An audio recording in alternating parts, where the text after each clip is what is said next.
it's a critical time. The data and the research substantiate the labor, right? Do they or do they not? Yeah. GDIB is 80 pages of critical information. The data and the research substantiate the labor. They help us create maps. But as we know, the map is not the what? The map is not the territory. The people are. The people are the territory. That's the work we're in. We're in people work. There is no reason to do this if we're not going to do it for people. That's an applause line. And for those of you who want to get a sense of how that work gets done, we have 4 experts to talk about that work, how we've operationalized the research and the data, how we've implemented the map, and how we're working through the territory. With us we have Traci Fuller, Global Diversity and Inclusion Manager for the Boeing Company.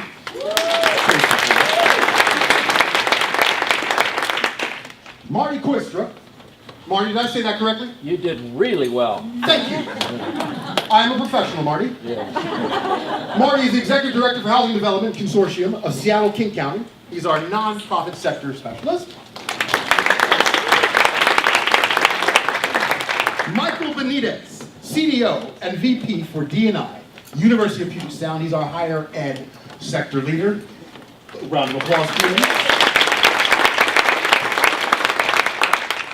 And finally, Ken Wong, Supervisor of Equity and Student Success, Bellevue School District, who was recently at the City of Redmond. He is our government sector leader. Please, a round of applause for all county for coming. You can get to the stage, please.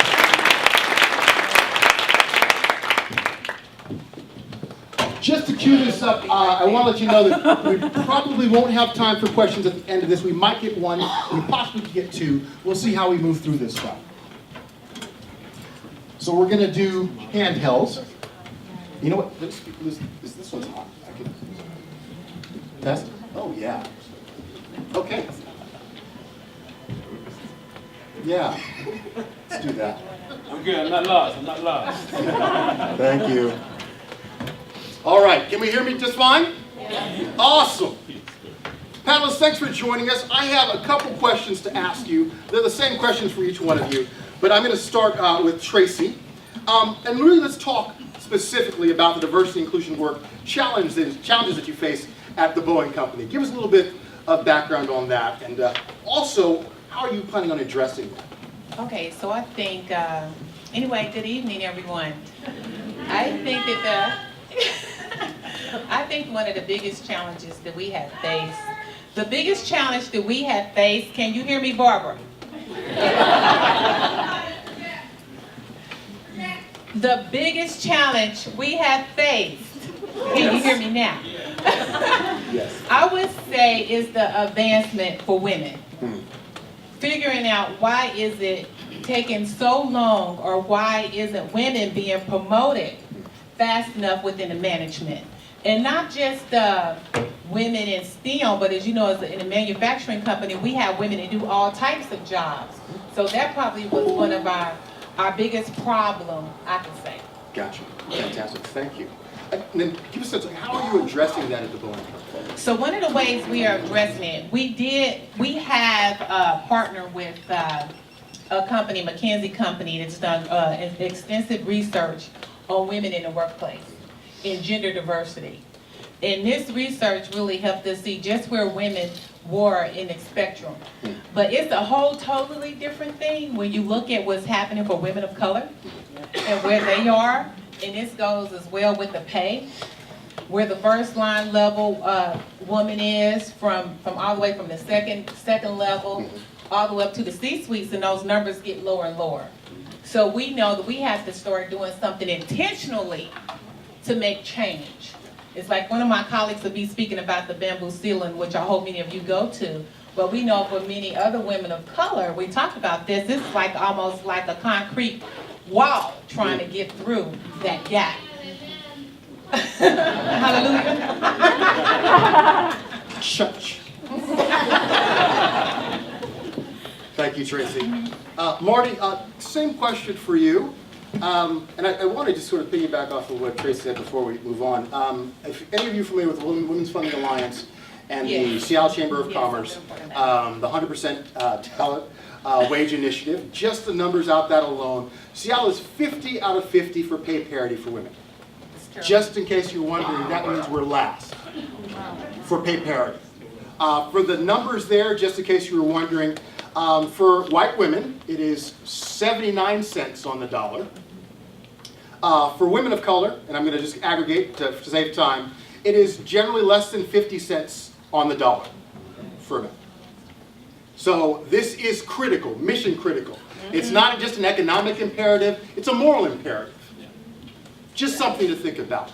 Marty, let's talk about diversity and inclusion. Yeah, thank you very much, and we appreciate the Housing Development Consortium being invited to listen and learn with you here tonight. I work for a 150-member organization that's focused on the affordable housing crisis in King County. Is anybody in this room aware of the affordable housing crisis? Yeah, wow. So we all know we have a lot of work to do, but when we break it down, and we started really working hard on this about 4 years ago at HDC and looked across our membership and began to understand some of the dynamics, the systemic dynamics that were in play, we soon learned that the people who inhabit, the residents, the folks that are renting and buying income and rent restricted affordable housing are disproportionately people of color. All right?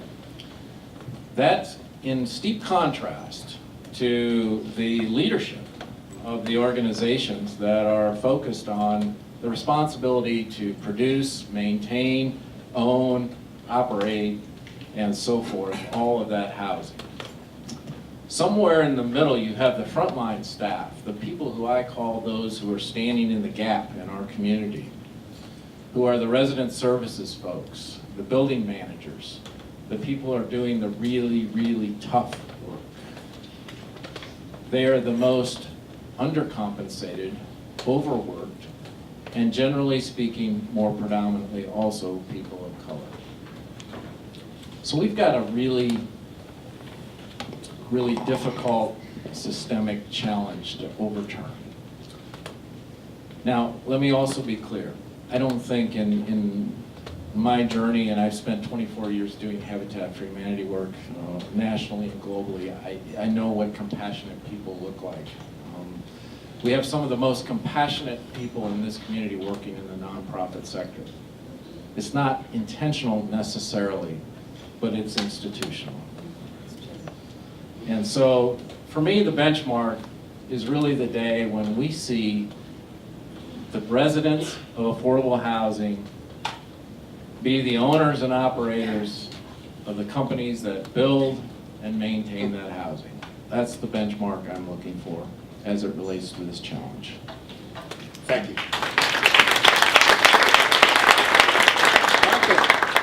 Mr. Benitez. Yes, sir.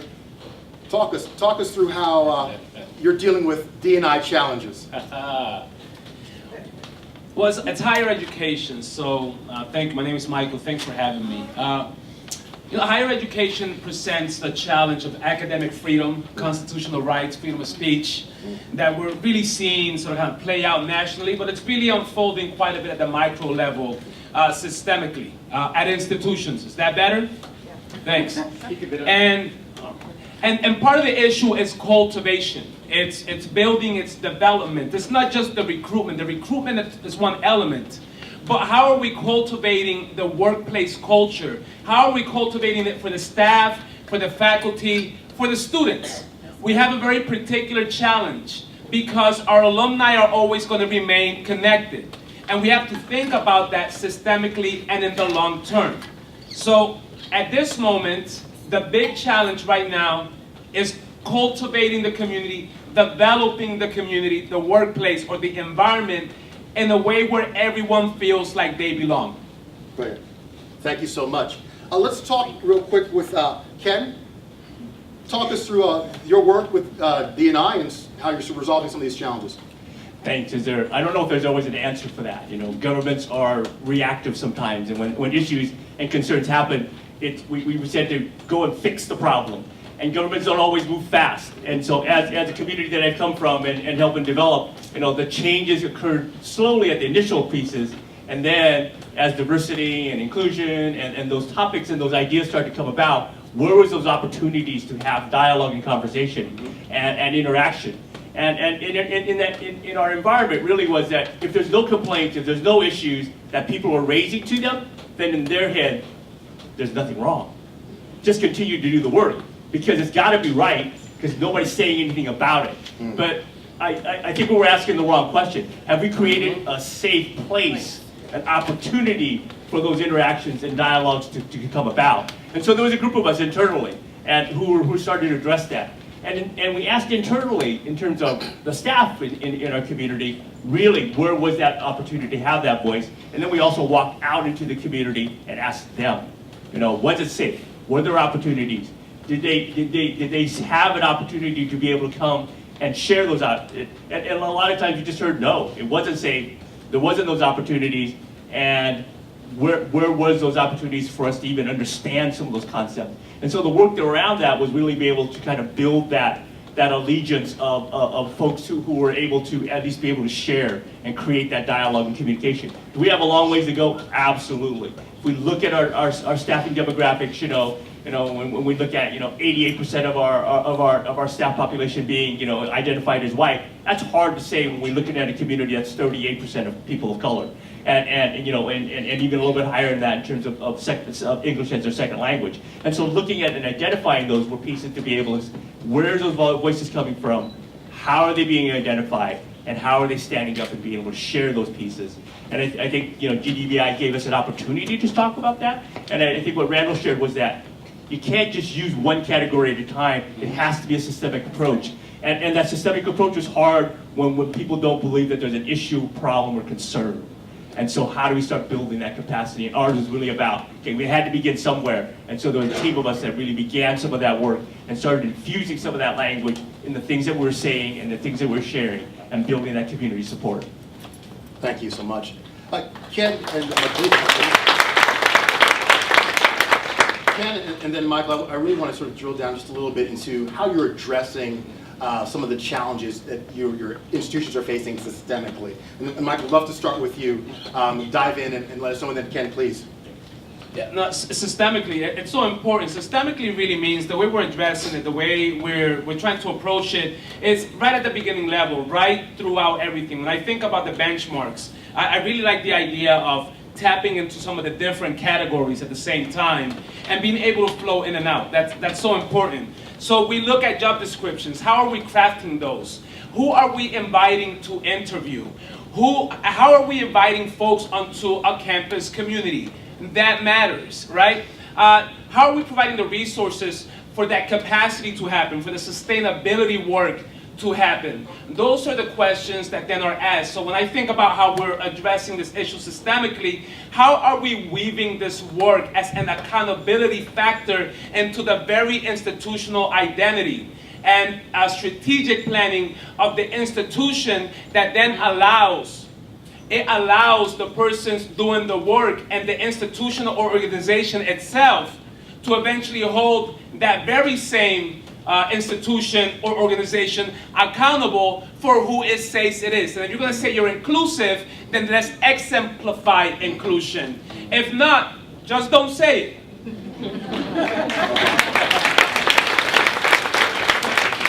What say you, Ken? I think we're at that point, it says, don't use the language if you don't understand the language. And I think that was the foundation of where we began the work. How do we develop the vocabulary so we can be on the same page and say the same things? And then begin to create systems around that so that now that we're using the same language and we understand those pieces, then how do we start doing the work around that? And I think what was brought up earlier is that communication piece. How are we communicating first internally? So how is staff internally saying, working, developing, something as simple as a job description, how is it being reflective? And then how is it being sent out? Working with, we have amazing leaders out in our community, from a variety of different sectors, and having them being inclusive and being a participant in some of those. When they talk about the 95 partners, we're looking for those 95 individuals to be able to come to the table and help and participate and create some of that dialogue and conversation and develop some of the metrics that we need to do the work. Brilliant, thank you so much. I want to talk just briefly and lastly about GDIB specifically for each one of your organizations. And Traci, we'll start with you in the Boeing Company. Tell us a little about how you believe, thinking about how you've implemented at Boeing, how other organizations can benefit from the work of the GDIB in implementing and operationalizing. I think they can really benefit strongly because it truly makes you think. Because one of the things that we started, one of the things that we're doing, and we're doing this enterprise-wide, and of course you know that we are a global company. I'm getting this fine. We're a global company, and so what we're implementing all over women's forums, where we are talking to the women, because you can't fix the problem unless you go to the source. So you have to hear from the women to hear what they need, what they want, how they're feeling, but you got to do something about it too, so you have to take action. So not only doing that in the States, but we're also doing it international as well, and so that's one way to also leverage the GDIB as well. So I was so glad to hear Barbara mention about the international approach with that. But I can tell you, the powerful thing about when you place a woman in the right position, in the right job, powerful things happen. Don't we know that, ladies? And I want to share with you about something. If you read Fortune magazine, one of our top CEOs was named in Fortune magazine is one of the top 30 powerful women. And I remember one of her stories, and she said, when I was given a job, I thought I was going to be fired, because she's a powerhouse. But I can tell you, and she's head of a Boeing Defense. I can tell you, since this woman been in place, and if you guys keep up with the stock market and Dow Jones, our stocks have been the best and the highest of all time against industry with this woman in power. So it makes a difference. And with our international connections, we are finding out what are happening to women other places. And just yesterday, in Saudi Arabia, it was agreed. Women can have their driver's license now. That's a big deal. So we're really so proud. And since I'm here, and he said, talking about church, well, most of the women are at church because we got a lot to pray about. So I always have church everywhere I go. So I leave that, but we have to have purpose. I also manage the Boeing Women in Leadership. So it's up to me to make sure that I grab one, take one, teach one, and make that happen. Women are over-mentored, but under-sponsored. So they need real advocacy to make it happen. Somebody to listen, somebody to have the courage to say, let me call your boss. I call a boss. Let me call my other HR partner to let them know that you feeling like you want to leave. We need to do something about that, and we care about you and your talent. I'll pass the mic.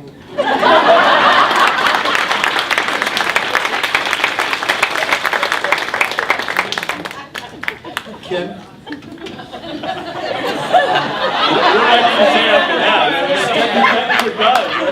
Step your game up, Ken. Yeah, there's not even a competition on that. GDBI creates an opportunity, creates the 14 categories, create benchmarks, create checkpoints. And I want to speak to the folks that I work with. They want the check boxes. Yeah. So create the opportunity for them to have the check boxes to work with, because that's the beginning steps of the work. They got to start understanding and see what those pieces are. They're very concrete check boxes in terms of what to expect and where to go. And it also really talks about the levels of movement. When you're inactive, you're inactive.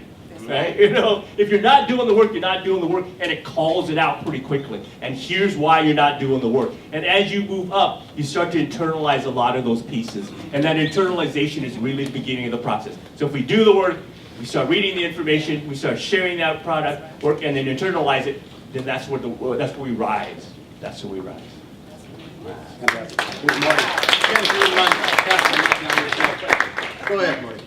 Yeah, let me just say that for HDC, we have a very diverse membership, ranging from very small nonprofits all the way up to BCU, who I know is represented here tonight. So there's a range of capacity, there's a range of HR support, and a whole range of other things that go on within that 150 diverse members. But 3-4 years ago, we started by creating our own racial equity toolkit. We weren't aware of the GDIB. And we have our own assessment in here. We even have little swoops. Our swoops aren't quite as colorful or as many as the GDIB, but the truth of the matter is that we are excited for having made the discovery and the connection, because we have started a recruiting diversity task force as one of our next steps that has two core elements to it. One is to take a hard look at the environment.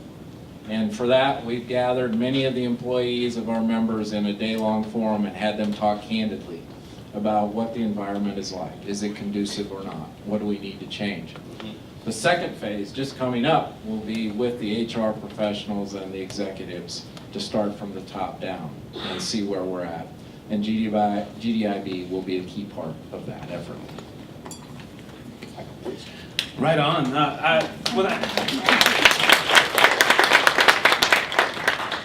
When I think about GDIB, what it really does, it just provides a really nice compass for you to play with and to understand how you're going in and out of the work, right? So when I juxtaposition that with a place like University of Puget Sound, for example, we celebrate Christian holidays, give folks off. Can we do the same thing for Jewish holidays and Muslim holidays and the same way, right? I think about that in a very concrete way, and I tie that into GDIB around leadership and accountability and provide and using it and utilizing it to be able to present that to the leadership. And not only presenting it to the leadership, but demonstrated the data. Back to that question, what has the research, the literature, and the data been saying for years that has been working, and why are we not using it? So when I think about GDIB, it provides just that, the research and the literature that you need to not only make a business case, but to genuinely invite people as human beings onto your organization. And to think of them that way, not in the let's appropriate, not in the let's only consume, or we have you here because we have something to benefit, but really thinking about how can you, the people, benefit as well as the organization through this work.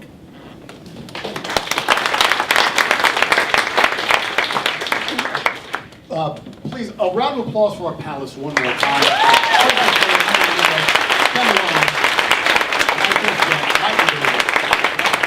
We don't have time for questions. There's a lot of opportunity to talk in the breakout sessions, but I want to sort of wrap this piece up and move us along into our breakouts. Again, I want to thank our panelists. I also want to thank Randall Lane and, of course, Barbara Dean for their leadership around this. It's been fantastic. Again, applause line, please, for Barbara Dean. Before we move into the breakouts, I'm going to give you sort of the structure for that. We've got Googlers on hand. I'm literally going to say, where are my Googlers at? Googlers, raise your hands! Oh, they've all got paddles. This is going to be great. Okay, we've got our Googlers in place.